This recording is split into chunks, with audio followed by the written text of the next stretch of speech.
Moving to the tight end position, Gerald Everett and Hunter Henry. I'm assuming it's because it's versus the Cardinals. Right, and we'll start off with Everett, who had a good game last week, 13 fantasy points. It was a high-scoring game. I thought it would be more high-scoring, I guess, for the Chargers on that side. But the tight end position's a nightmare. Everett's going to be a top 10 player out of necessity this week. The Dolphins have given up 10-plus fantasy points to 8 tight ends, including 2 who've gone over 20. This should be a high-scoring game at SoFi. Start Gerald Everett. And you mentioned Hunter Henry. This isn't about Hunter Henry being great because he hasn't been. I mean, he's failed to score double digits in all but 2 games this season. He's been really bad, actually, but it's the Cardinals. Their defense has allowed 10-plus fantasy points to 10 tight ends, including 5 who've gone over 17 points.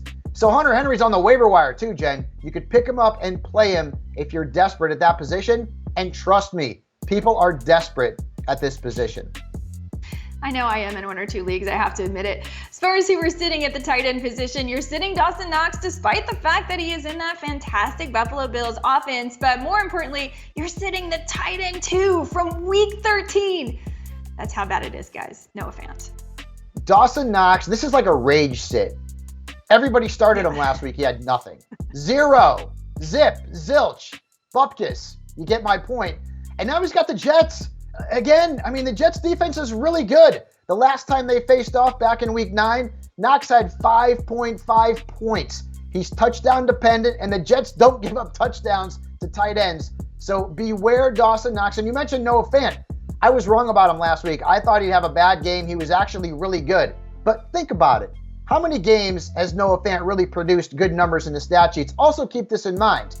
This is a player who needs to get into the end zone to actually have a good stat line, right? Fant hasn't had more than 7.9 points in a game where he hasn't scored.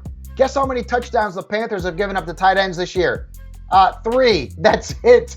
So Noah Fant is a fade or a desperation low-end tight end 1 at best.